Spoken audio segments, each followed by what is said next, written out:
Hello and welcome to the Alex Nitzberg Show. I'm Alex Nitzberg and today my guest is Dr. Richard Cravatts. Dr. Cravatts is the author of Genocidal Liberalism, the university's Jihad against Israel and Jews, and also Dispatches from the Campus War against Israel and Jews. He has published over 400 articles, op-ed pieces, columns, and chapters and books on campus anti-Semitism, campus free speech, terrorism, constitutional law, Middle East politics, real estate development, and social policy. And Dr. Cravatts is the immediate past president of Scholars for Peace in the Middle East, and he's a member of their board of directors. He's also a teacher, and he's taught courses including advertising, marketing, consumer behavior, and other courses at a number of institutions. So I want to thank you for joining me on the show today, Dr. Cravatts. It's great to have you on. Thank you for inviting me. So before we get into academia, can you just begin by providing an overview of the history of the Israeli-Palestinian conflict? And also, in your book, you talk about how Palestinians are not actually a historic group of people. So can you also talk about who they are, where the idea of Palestinianism came from, and when the concept of Palestinianism arose? Well, there's, as you know, two competing narratives about the truth about the Middle East with regards to the Palestinian-Israeli conflict, as it's usually called. But the primary switch in people's perception, I think, happened in 1967 when Israel recaptured Gaza, the West Bank, Jerusalem, and territories that they had lost in the War of Independence. And their status in the world community went from being a David up against a mighty force of Arab foes into a Goliath. So they became the bully of the Middle East. And the Palestinians, who had been, of course, resenting the existence and creation of Israel from the beginning, now were faced with the additional unhappiness of seeing Israel having expanded its territories and its power and creating an even larger Jewish foothold in lands that were considered to be and needed to be, in terms of the Arab world, always Muslim lands. So the Palestinian Liberation Organization at that time decided that since they hadn't been able to defeat Israel on the battlefield, they would start a campaign to delegitimize it and make Palestinian self-affirmation and the drive towards statehood their technique for defeating Israel, with the hope that eventually Israel would, in fact, disappear. That, as the radicals on campus always chant, that Palestine would be free from the river to the sea. Well, what does that mean? That means that this non-existing fantasy land called Palestine, that Palestinian supporters claim was a Palestinian homeland from time immemorial, that Palestine would someday be liberated from the presence of Jews from the river to the sea, meaning that Israel would no longer exist. That, of course, is a fantasy. There was never a sovereign entity called Palestine. Palestine was a territory in the Ottoman Empire that had no sovereign state. It had no government. It had no currency. It had no political leaders. It never had a specific political identity. And in fact, the Romans named Palestine as a place that was thought of as being Jewish, not Palestinian, not Arab, because the Palestinian Arabs who now inhabit that and who are now thought to be the rightful owners of Palestine, this mythical country that everyone wants to believe should be reclaimed and made devoid of Jews, those Palestinian Arabs, of course, came from Arabia and had migrated into the Palestinian territories and the area that became Israel and the West Bank and Gaza as the British were taking over control of that land after the First World War, and as early Zionists in the late 19th century and early 20th century were coming back to what became Israel to start creating settlements, kibbutzes, farms, and started developing the land, which was creating job opportunities and commerce and economic opportunities for Arabs who started migrating into the area from other parts of the Arabian Peninsula. Now, of course, the prevailing narrative is that there was a place called Palestine, lived in and ruled by and with sovereignty by a people called Palestinians who had always lived there, even back to the time of Christ, as the fable goes, and that sometime in the 20th century, white European colonists showed up, stole that land, evicted the rightful owners of this place called Palestine, and created a new state in its place called Israel. And so Israelis, for the people that accept this false narrative, are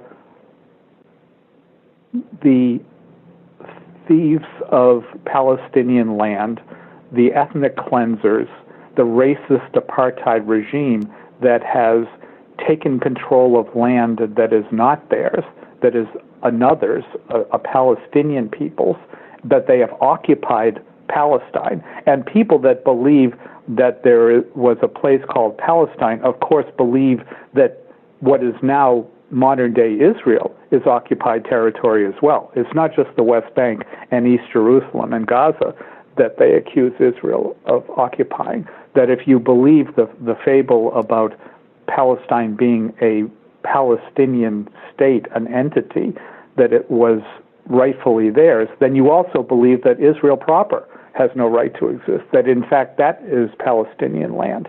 And believe me, if a Palestinian state was ever created in the West Bank and Gaza and whatever parts of Jerusalem were siphoned off and separated to make as part of the Palestinian state, as soon as that happened, those on the Palestinian side who were radical and had the belief that Jews have no right to live anywhere in that area would start looking at Tel Aviv and Tiberias and other Jewish cities, Israeli cities, and saying, you know what, that's occupied Palestinian land as well, and we want that as well. And so you mentioned this. Israel's opponents, they refer to the nation as an apartheid state. They speak about, like colonialism, racism, oppression, and they'll even compare Israelis to Nazis and say Israel's perpetrating a Holocaust. So can you address those charges and also just answer related questions like, is Israel enforcing some sort of segregation of Jews and non-Jews? Do some Israeli citizens have less rights than others? Are Jews in Israel treated differently than non-Jews? Does Israel have Jewish-only roads? And what kinds of walls has Israel, or fences, has Israel erected, and why did they erect them?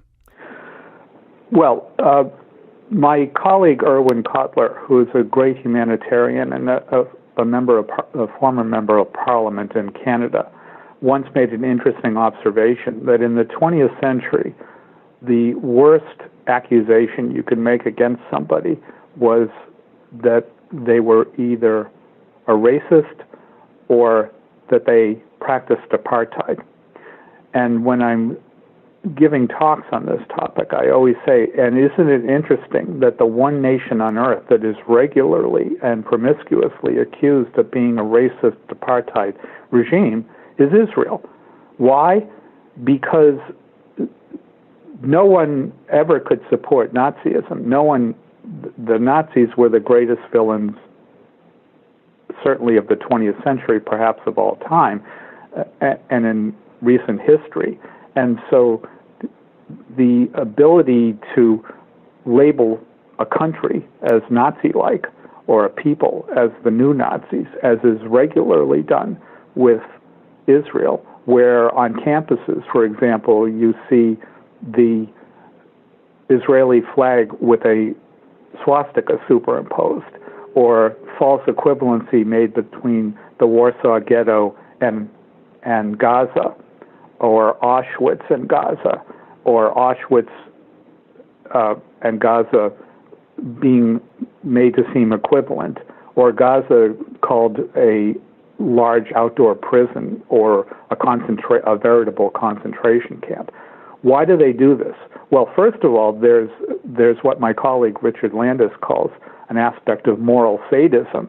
Here you have the Jews of Israel, many of whom were actual victims of the Holocaust and the real Nazis, being called Nazis themselves. What greater insult could you have? What crueler thing could you do than to call Jews Nazis? And you frequently see radical anti-Semites saying, isn't it interesting that the Jews of Israel didn't learn from the Nazis, or they've become better Nazis themselves from their experience in the real Holocaust. And so the idea that Israel is now a Nazi-like state, that it treats Palestinians in the same way that Jews were treated under the actual Nazis, is an interesting but hideous and grotesque political and ideological tool for demeaning Israel, for making it seem like it's a pariah nation. Because if you can convince the world that Israel is the new Nazi state, who would ever support it?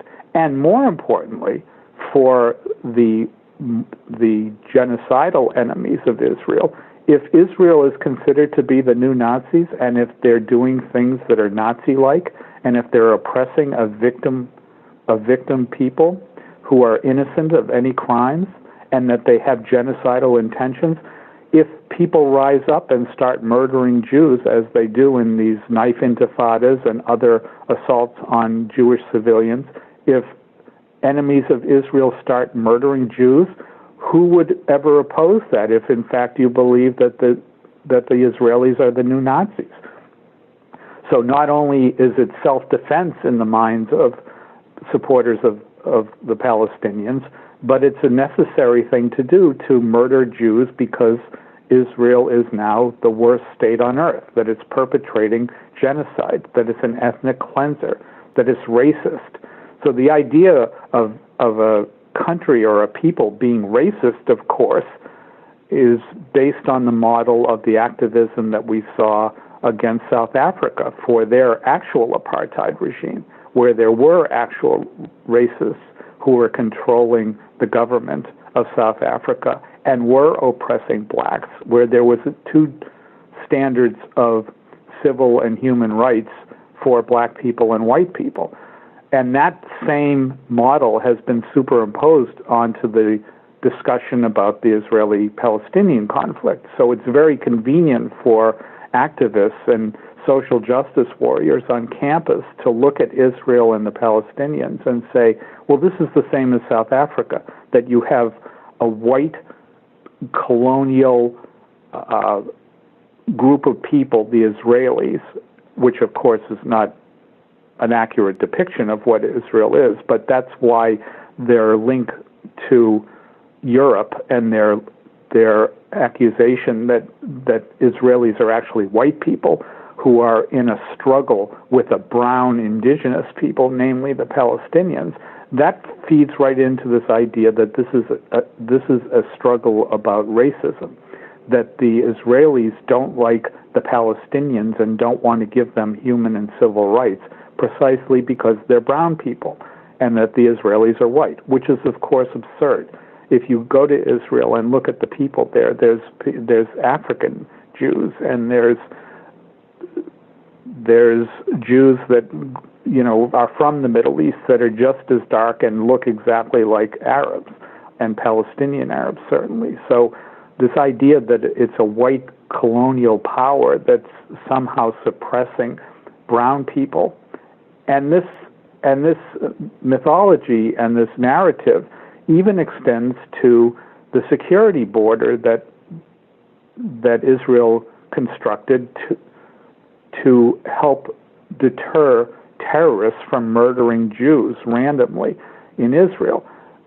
The enemies of Israel don't call that a security fence. What do they call it? They call it an apartheid wall, an illegal apartheid wall, Well, when that wall was built, it decreased the terrorism that was being perpetrated on Jews and Jewish civilians in Israel by 80%.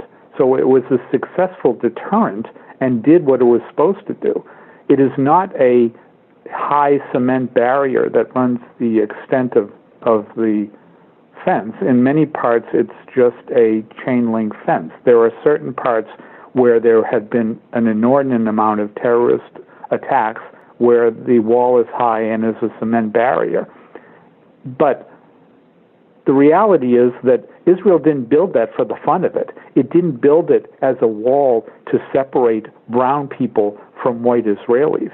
It was not a racist act for them to build that. It certainly had nothing to do with apartheid or racism or trying to keep brown people out of white Israeli neighborhoods.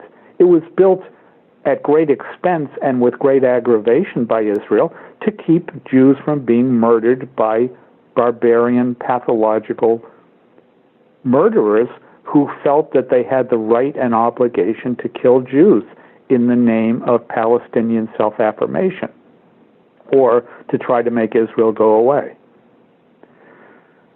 So the racist accusation and the apartheid accusation fits very nicely in with the left's perception that everything is about race and that white colonial powers, and this is what Israel is accused of being, have an automatic disadvantage because they are perceived as being the oppressor, and that brown people, like the Palestinians in this false narrative, as victims, are innocent and can do anything that they need to because they've been oppressed and suppressed and ethnically cleansed and disadvantaged and denied rights.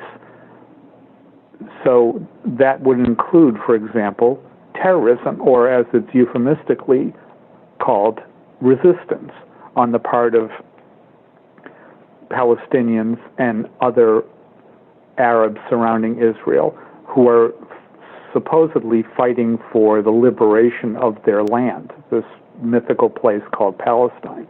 Well, and it's funny when I was either reading or listening to you talk about the how they think the wall is racist or the fence or whatever it is. It's it makes me think of over in America. Some people on the left, if you say you want to build a border wall, they think that's racist, and it's kind of funny. But so just to one more follow-up question on this. So is there any sense at all, when these people are accusing Israel of racism and segregation, is there, do you have any idea where this came from? Like, is there anything going on in Israel, like where there are certain citizens of Israel with more rights than others? Where are they getting this idea that there is it just, what is going on there? Is there anything that they can actually point to and say, there it is, there's the racism? Like, where are they getting this idea? Well, I guess, as you know, about 20% of Israel's population is non-Jewish, and those 20%, which are comprised of Muslims and Christians, and let's talk about the Muslims. The Muslims who are citizens of Israel enjoy more civil and human rights and freedoms than Muslims do in any surrounding country in the Middle East, which is kind of the irony of it. Now, the Palestinian refugees are not citizens of Israel. And of course, they don't have any rights as citizens because they're not citizens, in the same way that illegal aliens in America who have entered here from Mexico or other countries and are not citizens don't and shouldn't enjoy the same rights and privileges. Is there prejudice against Arabs by some Israelis and some far-right Israelis who feel a possession and kinship to the land based on, the Bible and biblical tradition and history? Yes, possibly.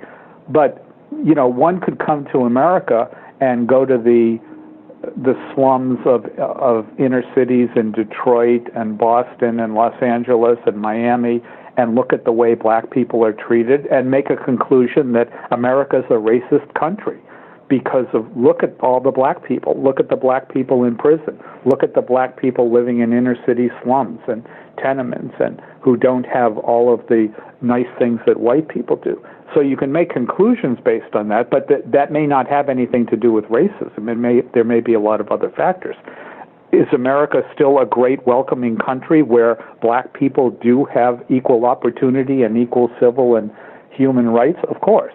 And it's the same in Israel for Israeli citizens who are not Jewish. There is, of course, the right of return, which some people consider to be racist in itself and that it represents Jewish supremacy, that the idea that a Jew from anywhere can come to Israel and become a citizen somehow represents some kind of racist, segregationist type of approach to citizenship. But many countries, admit people that have a cultural or ethnic link to them, and it's nobody talks about the fact that, for example, Pakistan, which was created at roughly the same time as Israel, and saw the murder of hundreds of thousands of Hindus and the expulsion of millions of Hindus to create an Islamic state. Nobody talks about that being, an imperialistic, racist regime that it was based and created on the backs of a process of ethnic cleansing of Hindus. But it's kind of the same thing. And as you remember, when Israel was created, the idea behind it was that there would be a population exchange, that the Jews who were living in areas that were not going to be Israel would come into Israel, and the Arabs who were living in what was going to become Israel were going to go into the new Arab state. There was going to be an exchange of populations, just like there was in Pakistan when Pakistan and India were divided. And the Jews said fine, because they had been longing for and wanted the creation of a Jewish state. The Arabs, of course, rejected that.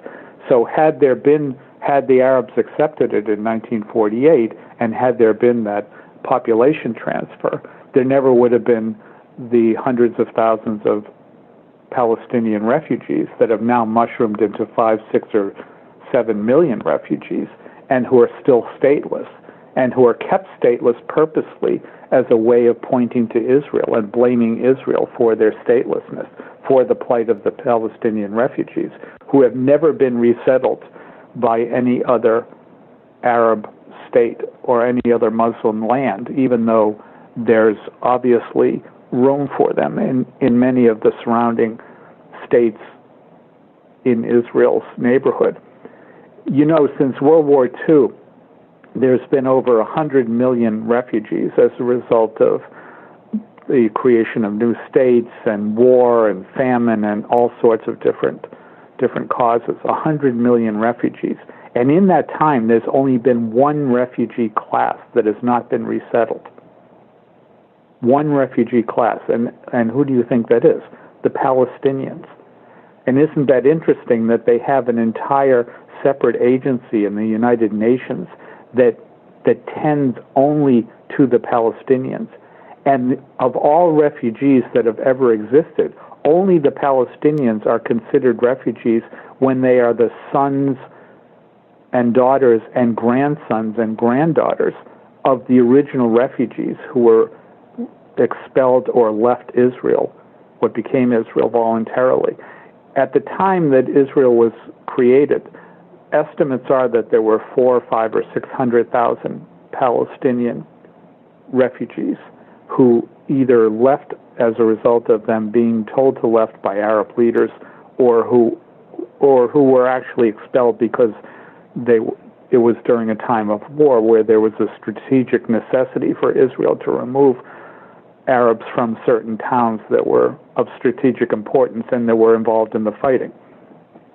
Those 400,000, as I just mentioned, have now ballooned because because of the fact that the descendants of the refugees are considered refugees themselves, which has never been done before, into millions of refugees, all of whom claim this so-called right of return, the idea that they have a legal and internationally recognized right to return to what is now Israel, to their prior homes.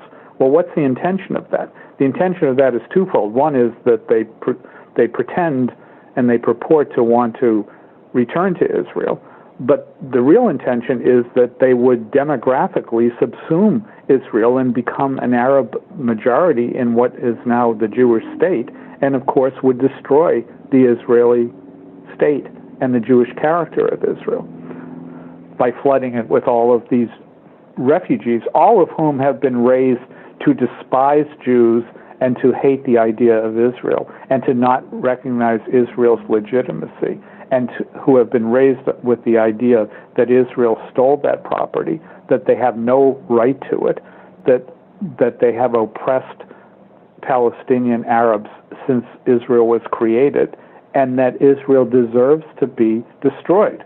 Why?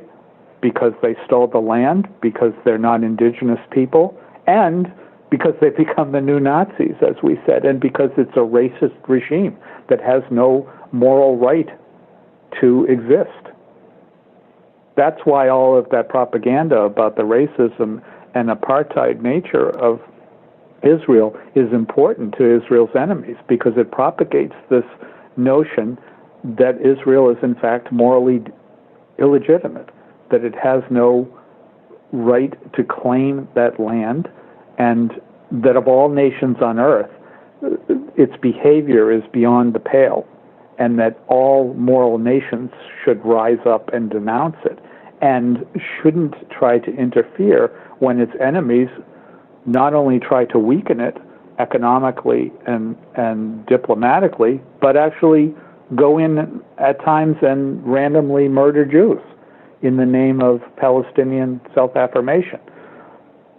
And when you hear on campuses, as I do all the time, activists and Students for Justice in Palestine and Jewish Voice for Peace members and other supporters of the Palestinian cause chanting, "Intifada, Intifada, long live Intifada," it's a rather grotesque notion to hear people saying, we believe in the Palestinian cause so much that we're calling for an intifada. Well, what is an intifada? An intifada is an uprising in which Jews are murdered randomly. Not Jewish soldiers, but Jews in discos and pizza parlors and cafes, minding their own business and leading their own lives.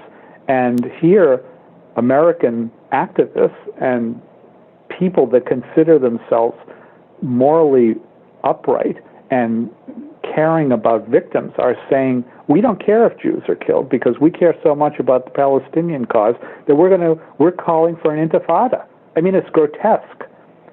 If you can imagine students or activists walking through a campus talking about stringing up black people and sending them back to Africa, or let's kill Mexicans who sneak into this country. Can you imagine the uproar and the moral indignation from every part of the university and every part of the faculty and administration that would be denouncing that as racist, horrible, genocidal incitement?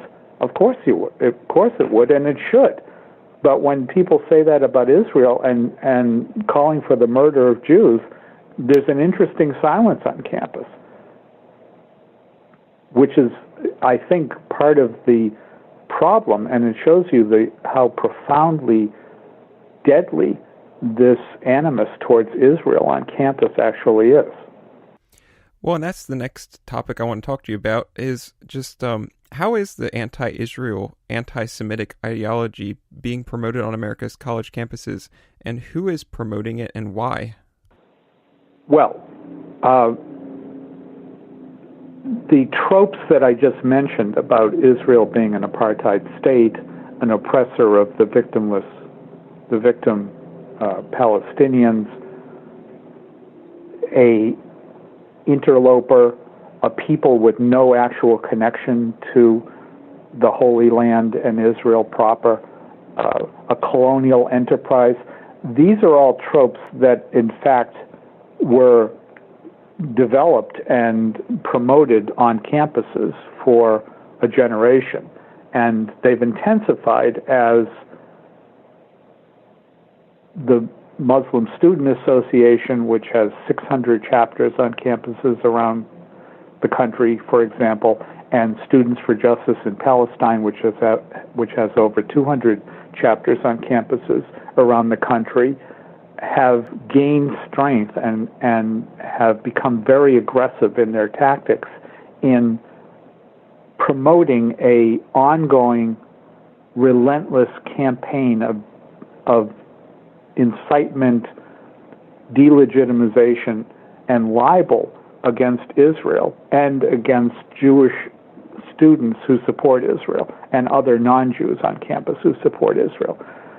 It turns out that during the Holy Land Foundation trial, that a memo was revealed in which the Muslim Brotherhood had made it clear that they intended to subvert American society by setting up and embedding anti-Israel, anti-Semitic, and anti-American organizations on campuses, particularly because that's where a lot of influence can be created, as a way of subverting America and Western values and also questioning Israel. And the way that they did it was by financing and setting up groups like Students for Justice in Palestine.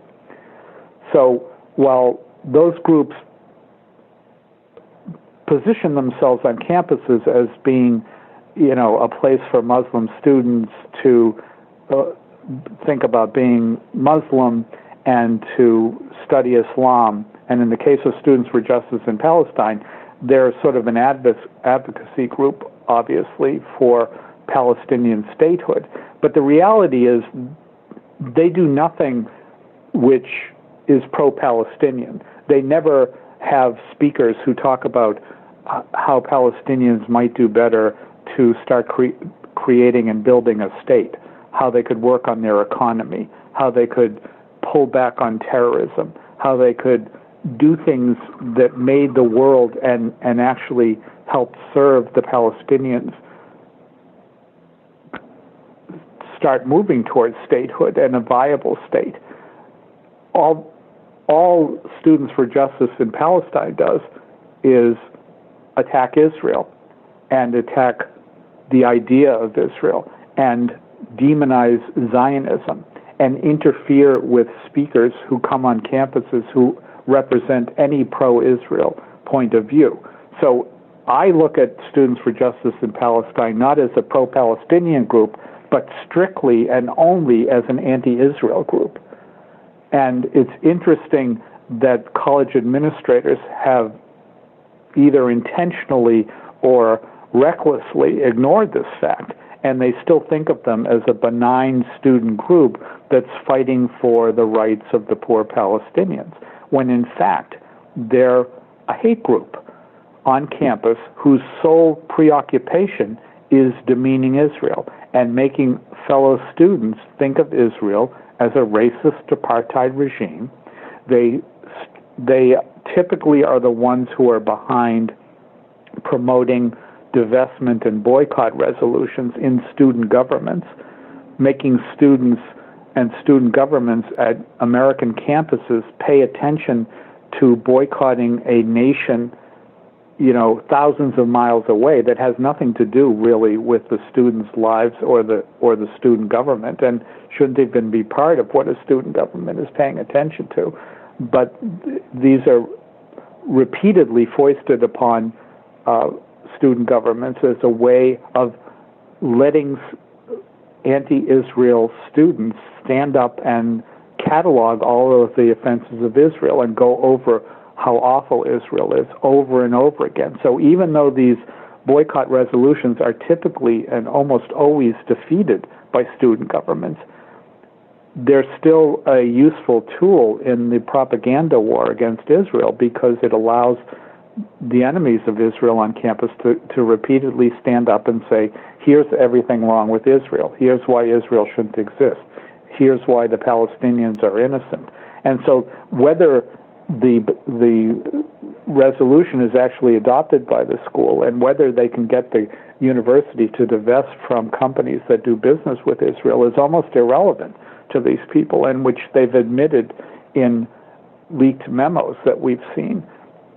All they care about is having the opportunity to delegitimize and libel Israel.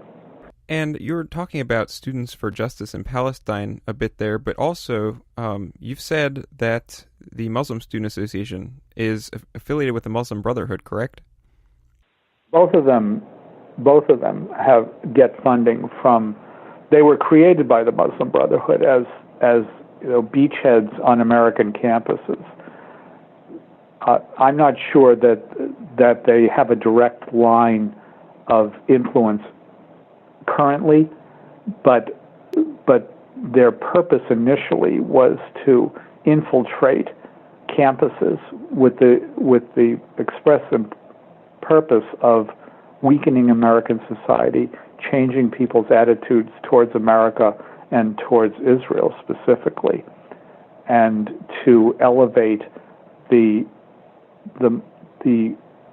Islamic imperialism and the Islamic influence in the West, as you see happening to great extent in Europe, where Sharia law is attempting to be introduced, where Islam is trying to subsume Western culture and democratic culture in places like England and Germany because of their political ascension and because of their sheer numbers. And so the idea is that if you can, attack the soft underbelly of the West on university campuses, you can help weaken people's resolve to protect their own culture, and you can certainly help weaken their resolve to protect and defend Israel. The other interesting tactic, which we're very alarmed about with Students for Justice in Palestine, is something that was confirmed to us in a leaked memo from the chapter at Binghamton University, where Students for Justice in Palestine said that they didn't want the idea of Zionism to be normalized on campus. And how were they going to achieve that? That anybody, first of all, that nobody from Students for Justice in Palestine would ever be able to work cooperatively with any pro-Israel organizations on campus, that they would have no dialogue with them, that they would, in fact, be considered traitors if they did anything in conjunction with any pro-Israel organizations on campus.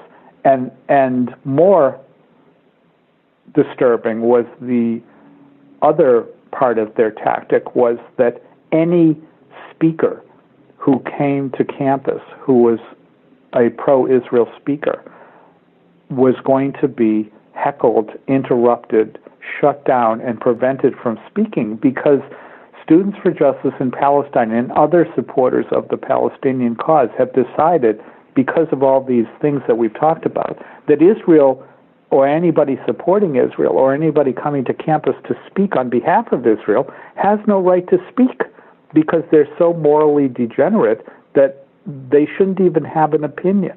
That Israel is so beyond the pale that because it's the new Nazi nation, because it's an apartheid regime, they don't even have the right to speak and represent themselves or have an idea on campus.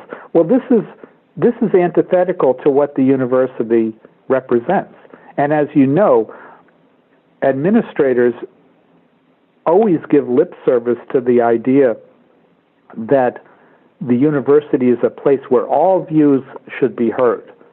And certainly, it's not like Israel is the Ku Klux Klan or, a neo-Nazi organization. It's a sovereign nation. It's the only democracy in the Middle East with a free press and a transparent government and elections and a thriving economy and a place where people enjoy, including Arabs and Christians, residents and citizens, enjoy civil rights and human rights like nowhere else in the Middle East. So the idea that no one can come on an American campus and defend and speak about the virtues of Israel, or even Israel's, side of the story in the Palestinian Israeli conflict is preposterous. And it shows you how arrogant and self-righteous, morally self-righteous, the pro-Palestinians are, that they think that they know the truth and that they have complete hold of the truth, and that anybody that contradicts that or has another side of that narrative from the Israeli perspective is not only wrong, but doesn't even have the right to present the ideas. That's absurd. And it's grotesque that that these intellectual brats who are very thuggish in their behavior, shouting down speakers and screaming intifada, as I mentioned before, and sending out eviction notice to Jewish students to show them what it's like for Palestinians to be evicted from their properties in refugee camps and in the West Bank and so forth.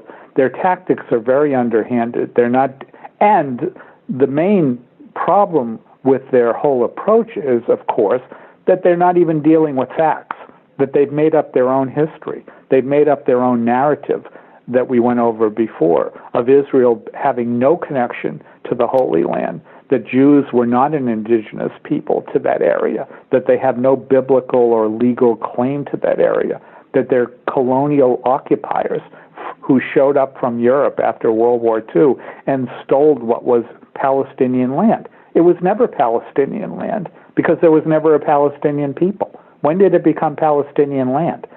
For 400 years, it was part of the Ottoman Empire, and it had no sovereign state. And the Jews had a presence in that area for 3,000 years. So they certainly have some claim to it. And then the Mandate for Palestine, in fact, gave the Jews the right to a Jewish homeland in the area that now includes all of Jordan, but certainly includes all of Israel and the West Bank and Gaza. And so that land is not Palestine, and it's not Palestinian land, and in fact it is Jewish land that was given to them by the League of Nations and, accepted by all nations from a demonstrated and obvious history of a relationship by the Jewish people with that area.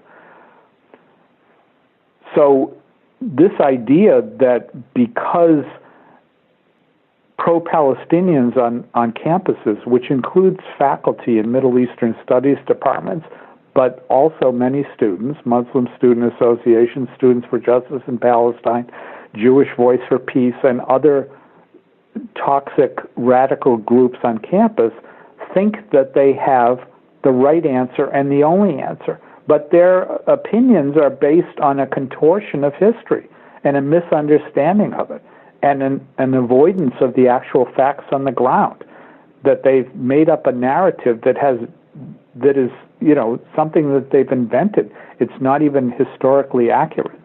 So the fact that they are calling Israel an apartheid state, which is in itself is absurd and a total lie and a total falsehood, but they perpetrate this and they say it, kind of promiscuously, calling that apartheid wall instead of a security fence, for the purposes of promoting their own narrative. And I wanted to talk to you, or actually ask you about that too. You just mentioned two things that I had on my list here. One, the faculty, the teachers that are promoting this, because when you write about it, it's not just student groups, it's also teachers. And you mentioned Middle East Studies departments. So could you just talk about some of your research into those two areas? Well, we've been alarmed by what's happened in Middle East Studies departments.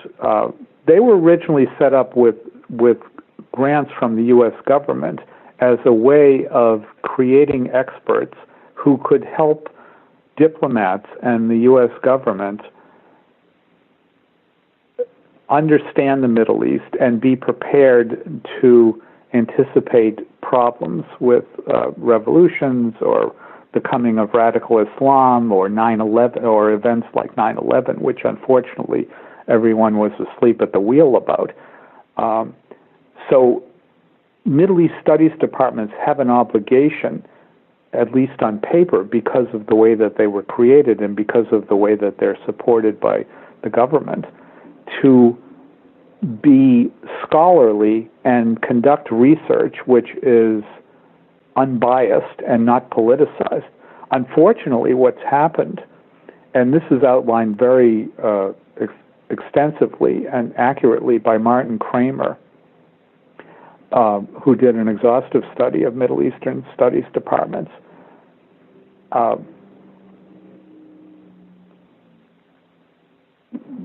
Middle Eastern Studies departments have become places where Kramer calls departments that are occupied and run by tenured incompetents, people who were largely appointed as professors because they had a political stance that was anti-Western, anti-colonial, anti-Israel, and anti-American. That their view, promoted largely by Edward C. in his book Orientalism, was that white people, Europeans, someone who was not an Arab could not look at the Middle East and Middle Eastern politics because they were looking through the eye of an imperialist, and that only Arabs and Muslims coming from the area were capable of giving an honest assessment of the region. So what happened was that as these politicized scholars started populating Middle East Studies Department, they naturally hired other people who were like them and who thought like them and who were anti-American and who had an obsession with the Israeli-Palestinian cause. And so there was all kinds of political appointments made where, for example, in Colombia, where my colleague Charles Jacobs did an interesting movie about 10 years ago called Colombia Unbecoming, which exposed this radicalism that went through the entire faculty, where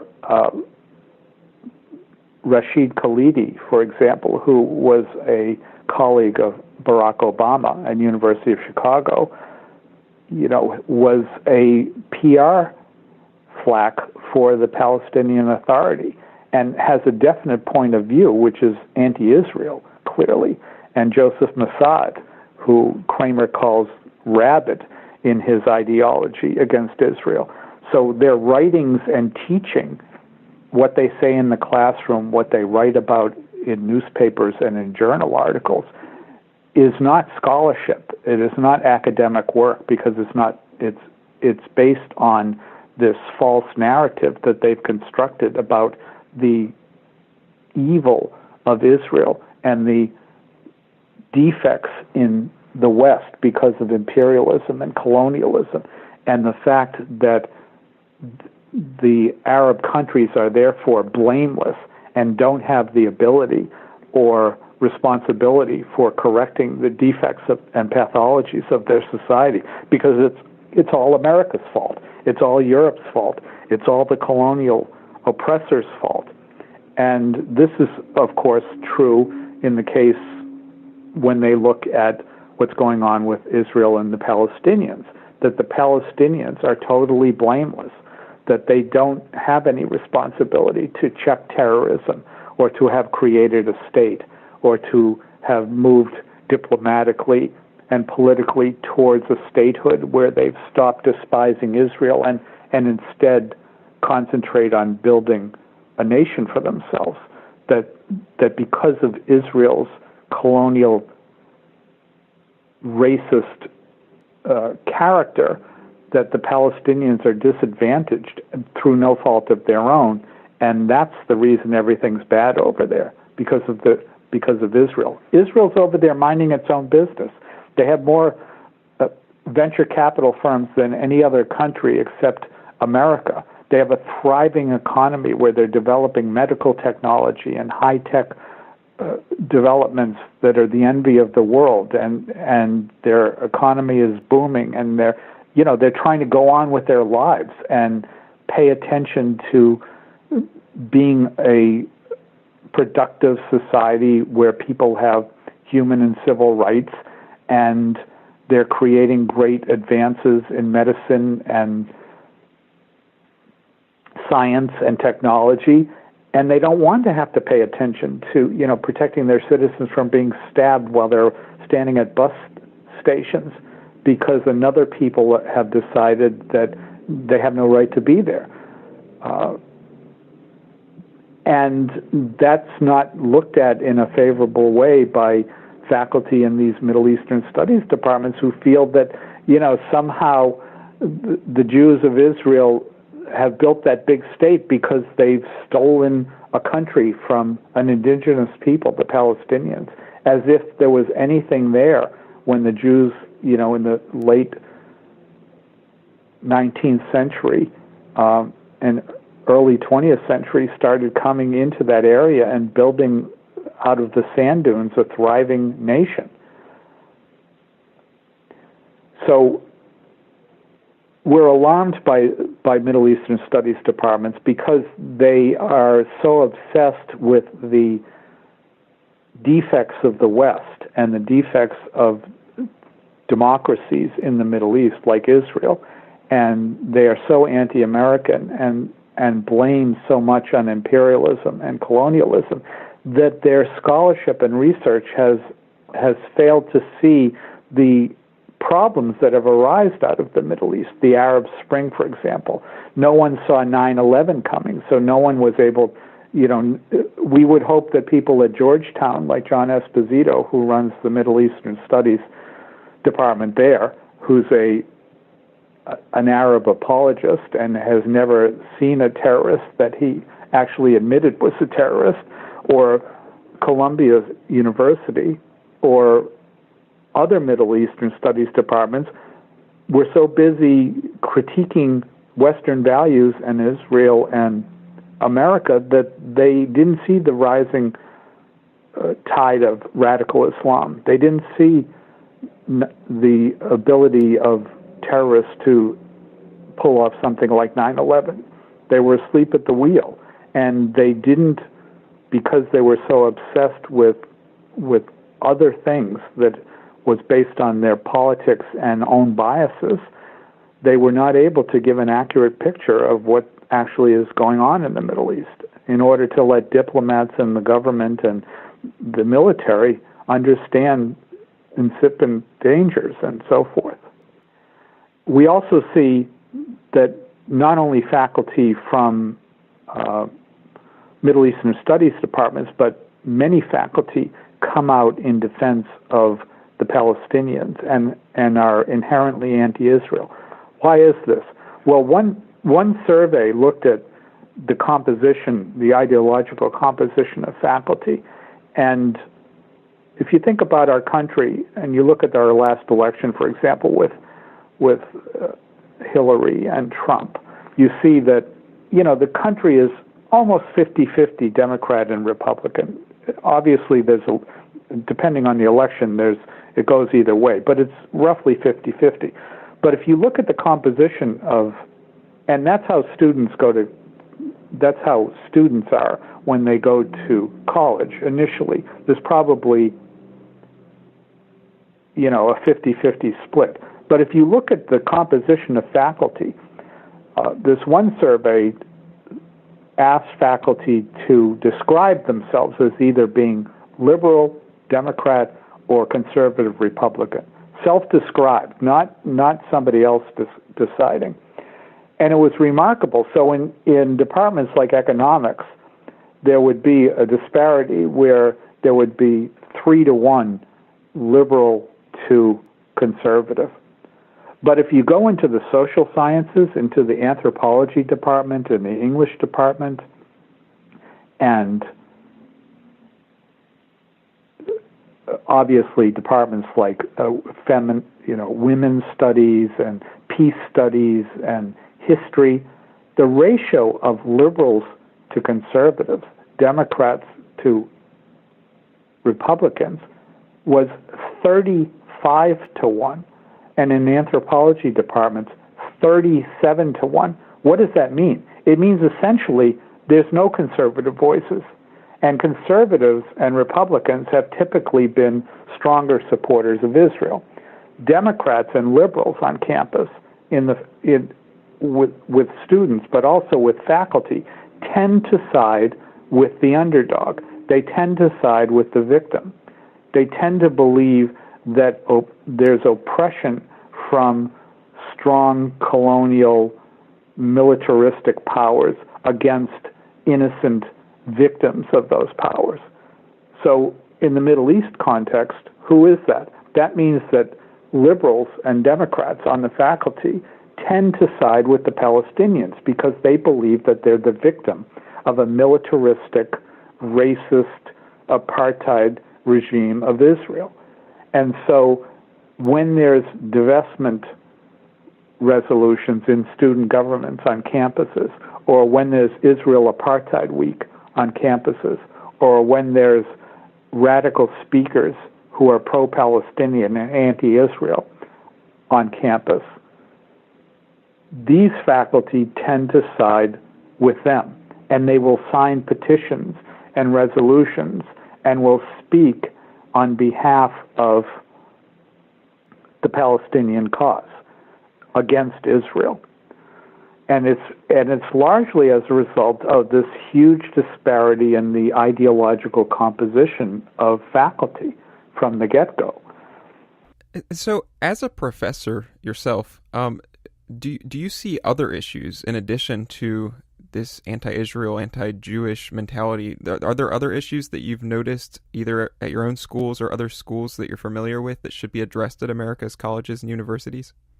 Well, I teach in business schools, so that is one area, like schools of medicine, business, sometimes law schools, although law schools tend to be a little more radical. There isn't as much activism, and so no. I have noted since the election of Donald Trump something very interesting and troubling is happening on American campuses now. And especially since Charlottesville a few weeks ago, when they had that unfortunate rally where there were some neo-Nazis and also the Antifa people showed up, and there was a clash of them. Since Trump was elected, and because of the presence of Steve Bannon and others, the left has adopted this narrative that we've seen a dramatic rise and appearance and ascension of white supremacists. And liberals and many on the left are now saying that white supremacy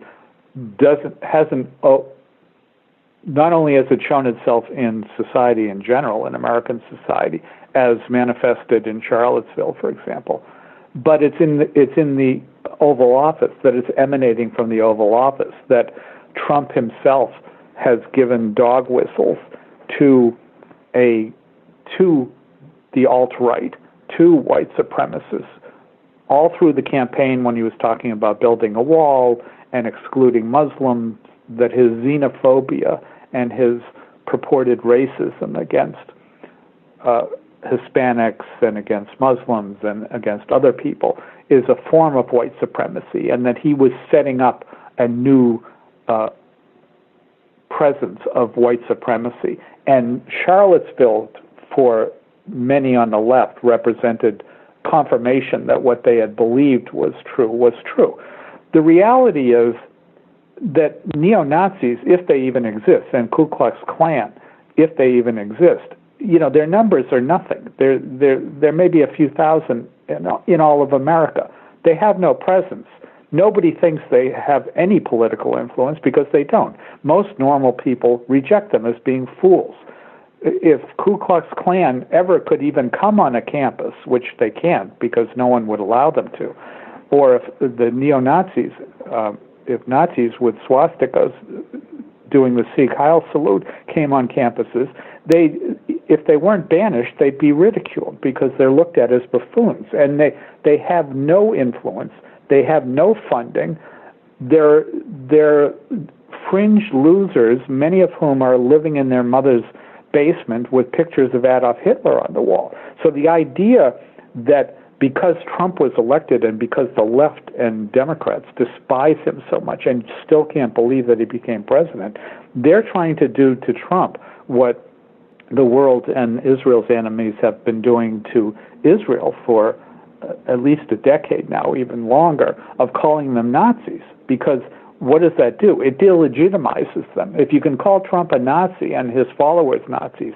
as Hillary tried to do in her indelicate way of calling them, a bucket of deplorables, which turned out to be a big mistake for her. But what she was saying, what she was trying to do is the same thing that the enemies of Trump are now doing, which is to say that he's essentially a Nazi, that there's a neo-Nazi in the White House, that all of the people around him are white supremacists, that he's making white supremacists come out of the woodwork, and that's the biggest danger to America right now. Not Islamic fascism, which is funded by billions of dollars of Saudi and Gulf money, oil money, and Iran, that's funding terrorism, all over the world and giving them weaponry and a real ability to hurt us in a way that's meaningful. What are neo-Nazis going to do to us? They have no army. They have no weapons. They're not even trying to do anything. Once in a while, they come out and do a march, and they only came out and did a march because there was that controversy about the statues from the Confederacy. But their influence on normal America is nil. So the idea that the enemies of Trump, that liberals and Democrats are trying to elevate this into something that's profound, is because they don't like the idea of their Muslim Islamists being critiqued by the right. But that's where the danger really is. So I recently wrote an article about this phenomenon at the University of Illinois at Urbana-Champaign campus. The Students for Justice in Palestine chapter have decided that they have a new tactic now since Trump was elected. And they called for a rally where they wanted to smash fascism. So now they've decided that Zionists are actually white supremacists and that Zionists are fascists. So what have they done? They've taken this animus towards this new idea that there's fascists everywhere coming from the White House and there's new white supremacists everywhere and there's neo-Nazis everywhere. And so now they're saying that Zionists, so that anybody that supports Israel on their campus is essentially a fascist, is essentially a white supremacist. I mean, it's so absurd that they're now, so that Zionists, people that were born from the ashes of the Holocaust by the real Nazis, Zionists are now being accused of being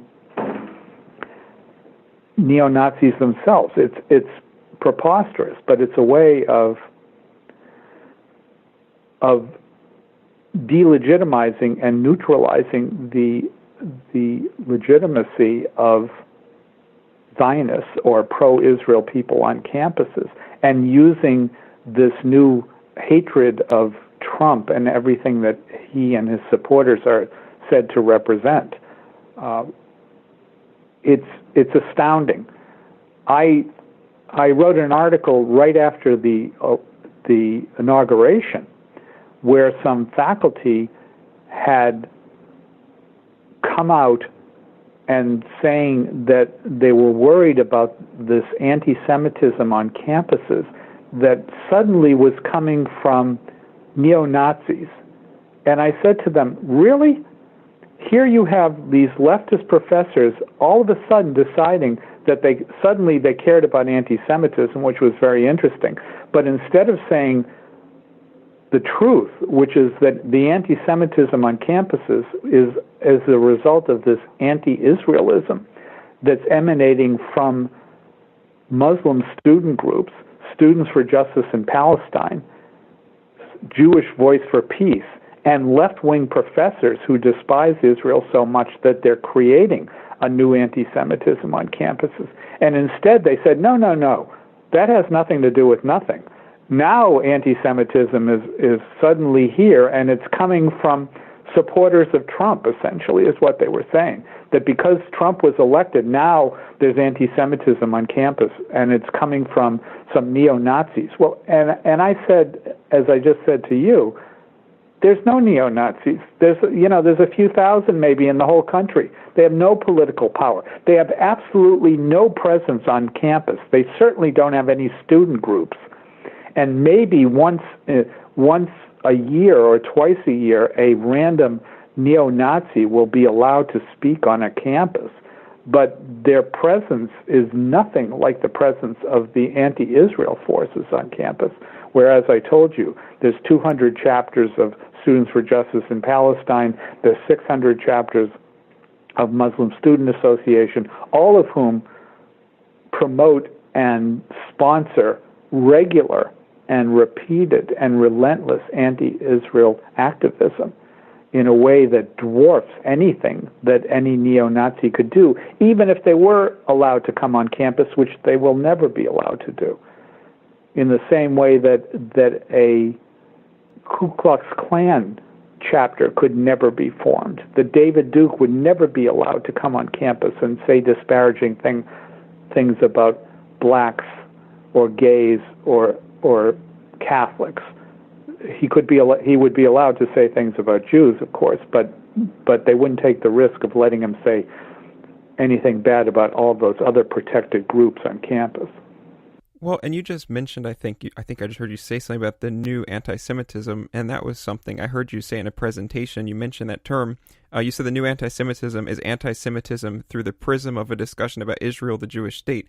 So, could you just explain that a little bit? And also, are you saying that, I heard you also, when you're talking about it, you mentioned it and said, it's not necessarily that people are just debating, should the lines be here for the border, should the lines be here? But you're basically making it sound like it spills over into, instead of just talking about, international politics, people are using Israel as a way to attack Jews. Is that what you're saying? Absolutely. That is the new anti-Semitism. So after the Holocaust, it became inconvenient and embarrassing for anti-Semites to continue to publicly admit that they didn't like Jews. It had to be done in a more circuitous and subtle way. So the existence of Israel has provided a convenient device through which anti-Semites are able to express their displeasure with or loathing of Jews without having to admit that they actually dislike Jews. Now, am I saying that anybody that critiques Israel is an anti-Semite? No. There are people, including people like Alan Dershowitz, for example, who's a huge Zionist and protector of Israel. He has problems with some of Israel's policies, with some of the aspects of the settlements and other issues. So when we're talking about the new anti-Semitism, and when we're talking about people critiquing Israel, we are not saying that all criticism of Israel is anti-Semitism. That's absurd.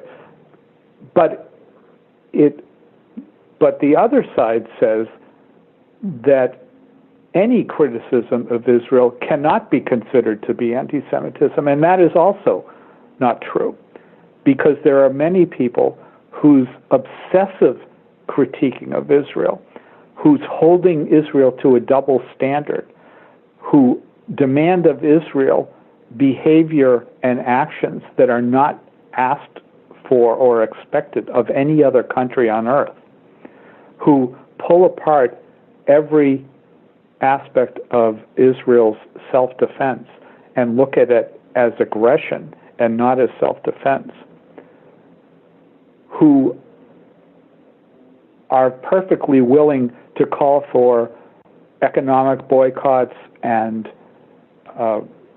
academic boycotts and other boycotts of Israel for things that Israel is supposedly doing when they're ignoring the offenses of other countries with far greater offenses and far greater problems. Why are people are killing Jews in Jerusalem during the knife intifada because of the so-called occupation, when 300,000 or 400,000 people have been slaughtered in Syria and millions of people are being displaced there, and they're worried about, the siege in Gaza? You have to wonder what this obsession is about. So the new anti-Semitism includes, for example, calling Israel the new Nazis. Why is that? Because that is, according to the U.S. State Department's definition of anti-Semitism, one of the ways that a person indicates their anti-Semitism, by inverting the Holocaust, by saying that what the Israelis are now doing to the Palestinians amounts to a Holocaust, or that they have become the new Nazis. So accusing Israel of becoming Nazis based on their behavior, when there's clearly no equivalency. Where are the concentration camps? If Israel was perpetrating a Holocaust against the Palestinians, the 400,000 Palestinians that originally were expelled or left Israel would all be dead by now. There wouldn't be 5 or 6 million Palestinians. If that's a genocide being perpetrated by Israel, they're doing a very bad job of it. And as I said, any Palestinian Arabs who are Israeli citizens have full civil and human rights as citizens of Israel. The refugees are not Israeli citizens. Israel's not responsible for them. They've decided to be perpetual refugees based on the fact that they've refused statehood on multiple occasions. In 1937, in 1947, in 1967, in 2000, in 2008, they were repeatedly offered statehood, and almost all of their demands and expectations were met and agreed to, and they rejected it. Why? Because the real intention of the pro-Palestinian campaign is not Palestinian statehood. The real intention of the pro-Palestinians is the elimination of Israel. This is not a debate about land. Israel has 8,000 square miles of land. The Arab world has 1.5 million square miles of land. This is not about land or borders. So whether it's the 48 borders or the 67 so-called borders, which are not actually borders but the ceasefire lines, or wherever the eventual borders would be, is irrelevant to the people on the pro-Palestinian side who don't actually fundamentally care about the existence or creation of the Palestinian state. What they seek and hope for is the elimination of the Jewish state. They want it to disappear. They want that all to be a Muslim territory. In 1948, Gaza was occupied by Egypt, and the West Bank was occupied by Jordan. There was no call for Palestinian statehood at the time because there was no such thing as a Palestinian. And neither Egypt nor Jordan was interested in making that into a state, a separate new Arab state with a Muslim majority. They could have at any time. They only started talking about statehood when they lost those territories again. So the idea that Palestinian statehood and autonomy was of interest to or important to Jordan or Egypt or anyone in that area, or even the so-called Palestinians themselves, is just not true. The real endeavor here and the real concern is the existence of a sovereign, independent, and powerful Jewish entity in the heartland of Islam. And that is considered to be a repellent notion, that once a land or territory is Islamic, it is considered to be Islamic forever. And so that even though the Jews and the Jewish presence in the Holy Land and what became Israel predates Islam by 2,000 years or so, that's irrelevant because Muslims consider land that has been occupied or lived in or owned by them at any time to be perpetually Muslim and Islamic. And so the Jewish presence there, and particularly a Jewish autonomy and a Jewish sovereignty, where the Jews of Israel have not only created a state, but created a militaristic state that is more powerful than its enemies, and an economic entity that's more powerful and more thriving than any of its surrounding neighbors, and a place where Jews enjoy civil and human rights that are unrestrained by Islamic power. That whole notion is something that is intolerable. And in an honor-shame culture that the Arab world lives in, the idea that the Jews are so strong is a shameful thing. The idea that the Jews defeated them in wars is a shameful thing that is a stain on Arab pride. And it's something that, with the idea that Jews, according to Allah, shouldn't have sovereignty or autonomy or power anyway. So that religious aspect and the political aspect in an honor-shame culture that defines the Arab world is creates a cauldron of resentment and aggression that is fueling this assault on Israel that will never end, unfortunately. Even were a Palestinian state to be created, I fear. So as we wrap the show up then, before I let you go, is there anything else about academia or just anything we've been talking about that you would like to say?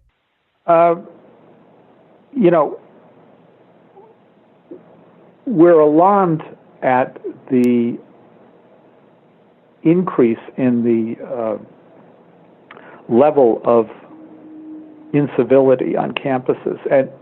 And what I mentioned to you earlier about, for example, Students for Justice in Palestine deciding that they not only have a point of view, which they're entitled to have, and that they want to promote, and even though it is based on falsehoods and libels and lies and misunderstanding about history, and usually presented without any context, where Israel is always the villain and the Palestinians are always the victims. They're entitled to say that, and that's what a university exists for, so that different views can be debated and argued about and expressed, with the idea that eventually the truth will come out. The problem is that, as I mentioned, groups like Students for Justice in Palestine have decided that they only want their view to be presented, that they not only don't want a pro-Israel view to have a voice on campus, but that if anybody comes to campus to speak on behalf of Israel or to support Israel, not only don't they want it to be heard, but they're going to try to shut it down, that they're going to interfere with the speaker, that they're going to do exactly what the Antifa people are doing when Milo Yiannopoulos came to Berkeley, for example, is make sure that he doesn't even have the ability to speak, because they're going to cause a security concern, so that when people like David Horowitz and Daniel Pipes and Ben Shapiro and others, or even Alan Dershowitz at times, others who support Israel and who have a different view come to campus, that the Muslim students and other activist groups who don't want them to speak will try to get them shut down by the university in advance of the speech by saying that they're Islamophobes or they're going to hurt students' feelings, or if the speakers do actually show up, they'll do their best to have them shut down by heckling them and screaming and making it impossible for people to even hear the speakers. And frequently, as happened with Charles Murray, for example, at Middlebury College, he wasn't speaking about Israel, but he was a conservative speaker that a lot of minority students didn't want to have speak. He had to be ushered off and was physically assaulted, and another professor with him was actually knocked down and hospitalized because the voices on the left and the anti-Israel voices in the context of what we're talking about don't want other voices to be heard. Well, that's not their decision, and it's a very dangerous thing for universities to let that happen without severe consequences for the offending groups. Periodically, Students for Justice in Palestine has been punished, and they've taken away their ability to serve as a chapter for a limited period of time because of some of their offenses. But their punishment and these sanctions have to be immediate and